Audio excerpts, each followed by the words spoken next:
हाय दोस्तों, good morning. मैं Radhe Shyam Jaiswal, YouTube channel RS tutorial 82।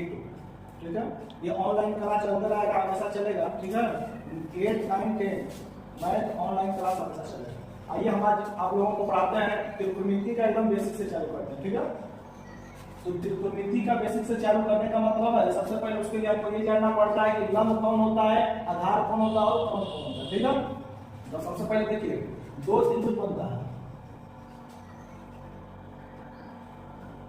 त्रिभुज ABC। एक और त्रिभुज हम बनाना है, इसका भी नाम दे देते हैं हम ABC। ठीक है, जिसमें कोण B समकोण है। ठीक है ना, कोण B क्या है, समकोण है। सबसे पहले हम बता रहे हैं कि कौन लंब होता है, कौन आधार होता है। मेन कंफ्यूजन नहीं होता है लंब और आधार में। कौन तो ठीक है, मान लीजिए कौन होता है हमारा। ठीक है, ये क्या होता है, ठीक है, इसको हम लोग बोलते हैं एज, ये हाइपोटेनस। ठीक है, इंग्लिश में।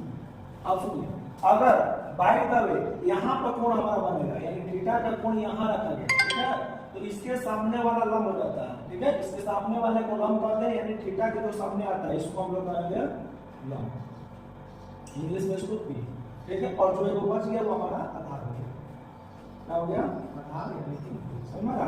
यानी कहने का मतलब कि जहां पर कोण बनता है उसके सम्मुख भुजा को लंब कहते हैं, और उसके संलग्न भुजा के सटे हुए भुजा को कहा जाता है आधार। उसी तरह जैसा जैसे कोण अगर यहाँ पर बन जाए, ठीक है, अगर ए पर बन जाए तब तो इसके सामने कौन आ गया, ये BC, तो BC हमारा लंब हो गया।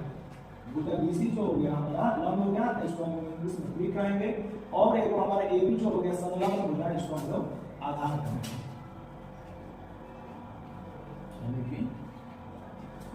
ठीक, इतना कंप्लीट। यही देखते रहना कि लड़कों को ज्यादा कंफ्यूजन होता है कि कौन पी हुआ कौन बी हुआ। देखिए इसके अनुसार लंब ये हो गया और आधार ये, और इसके अनुसार लंब ये हो गया आधार। ठीक है, इतना क्लियर। अब सुनिए PBH, इसमें 3 PBH। ठीक है, इसमें अगर कभी P दे दे, B दे दे, H नहीं दिया तो H निकालना होता है। जैसे कि H दे दे, P दे दे, P नहीं दे तो P को निकालना होता है। यानी कि हिंदी में हम इसका होते हैं एक सूत्र होता है कि कोण स्क्वायर बराबर लंब स्क्वायर प्लस आधार स्क्वायर। ठीक है, इसी से हम यदि कोण स्क्वायर है तो कोण बराबर हम लिख सकते हैं रूट में लंब स्क्वायर प्लस, यानी सूत्र होता है कोण स्क्वायर बराबर लंब स्क्वायर प्लस आधार स्क्वायर। और जो कोण का मतलब मान निकालना है तो उधर स्क्वायर के इधर चलेगा तो रूट हो जाएगा, यानी रूट में लंब स्क्वायर प्लस व्यक्तिगत। और कभी लंब निकालना हो, लंब निकालना है। ठीक है, तो लंब स्क्वायर बराबर, देखिए यहाँ पर लंब स्क्वायर बराबर लंब स्क्वायर को मान निकाला था, आधार इधर प्लस में इधर है तो माइनस में, यानी कि हो जाएगा कोण स्क्वायर माइनस आधार। ठीक है, और लंब का जब कभी मान निकालना है, लंब का मान रूट में कोण स्क्वायर माइनस। ठीक है, लंब का मान निकालना है रूट में कोण स्क्वायर माइनस। अब इसी तरह कभी आधार का मान निकालना है, आधार स्क्वायर, यहाँ से देखिए आधार स्क्वायर का मान निकालना तो लंब इधर प्लस में था, इधर आ गया माइनस में, यानी इसी से फॉर्मूला बन जाएगा कोण स्क्वायर माइनस लंब। ठीक है, और कभी आधार निकालना हो, आधार देखिए आधार स्क्वायर का ये स्क्वायर इधर जाएगा तो रूट हो जाएगा, रूट में हो जाएगा हमारा कोण स्क्वायर माइनस। ठीक है, तो त्रिकोणमिति में 3 सूत्रों को ज्यादा महत्व दिया जाता है, ये लंब कोण का मान निकालने के लिए, लंब का मान निकालने के लिए और आधार का मान निकालने के लिए। त्रिकोणमिति अनुपात कितनी होती है, ठीक है, और उसका मान क्या होता है, सूत्र। ठीक है ना, उसको बहुत ज्यादा जरूर लेना। देखिए सबसे पहले जानिए त्रिकोणमितीय अनुपात कितनी होती है और इनका सूत्र क्या है। ठीक है, तो सबसे पहले जानिए कि त्रिकोणमितीय अनुपात 6 होते हैं। कौन कौन, इसको हम बोर्ड पर लिख रहे हैं। त्रिकोणमितीय अनुपात 6। सबसे पहला आता है sine theta. Sine theta, sine theta का मान होता है लंब बटा में, लंब बटा में, यानी हिंदी इंग्लिश में लिख रहा हूं तो लंब को P बोला जाता है, कोण को हम लोग H बोलते हैं। इसके बाद आता है cos थीटा, तो cos थीटा का मान होता है आधार बटा में, आधार बटा में कोण। ठीक है, आधार को क्या बोला जाता है? तो आधार को हम लोग बी बोलते हैं, बटा में एच लिख सकते हैं, ठीक है। उसके बाद आता है tan थीटा।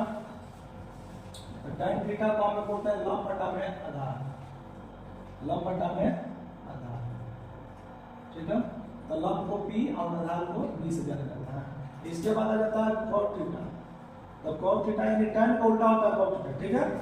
tan का उल्टा होता है cot। तो लंब बटा में आधार है, तो ये हो जाएगा हमारा आधार बटा में लंब, आधार बटा में लंब, यानी कि B बटा में B। इसके बाद हम लिख सकते हैं sec थीटा। sec थीटा, तो sec किसका उल्टा होता है? तो cos का उल्टा आता है। तो cos का माने आधार बटा में कोण, तो ये हो जाएगा हमारा कोण बटा में, क्या हो जाएगा? कोण बटा में आधार, यानी कि h बटा में b। इसके बाद आता है cosec थीटा। क्या होता है? cosec theta. cosec थीटा किसका उल्टा? sin का। तो sin है लंब बटा में कोण, तो ये हो जाएगा हमारा कोण बटा में लंब, कोण बटा में क्या हो जाएगा? यानी कि h बटा में, ठीक है। एक बार फिर समझिए, जैसे sin थीटा, तो sin थीटा का मतलब लंब बटा में कोण, cos थीटा आधार बटा में कोण, tan थीटा का मतलब होता है लंब बटा में आधार, cot थीटा का मतलब आधार बटा में लंब, ठीक है। तो cot थीटा tan का उल्टा होता है sec थीटा, तो sec थीटा का मतलब कोण बटा में आधार, और cosec थीटा का मतलब कोण बटा में क्या होता है? ये छोड़ के तो मिलियन बात है, छोड़ो हम लिख दिए, ठीक है। इसको अच्छे से याद किया। अब इसके नेक्स्ट वीडियो बताएंगे इसको सवाल कैसे करता है, ठीक है। इसके नेक्स्ट वीडियो में बताएंगे सवाल कैसे करता है। तब तक आज इतना ही, थैंक यू।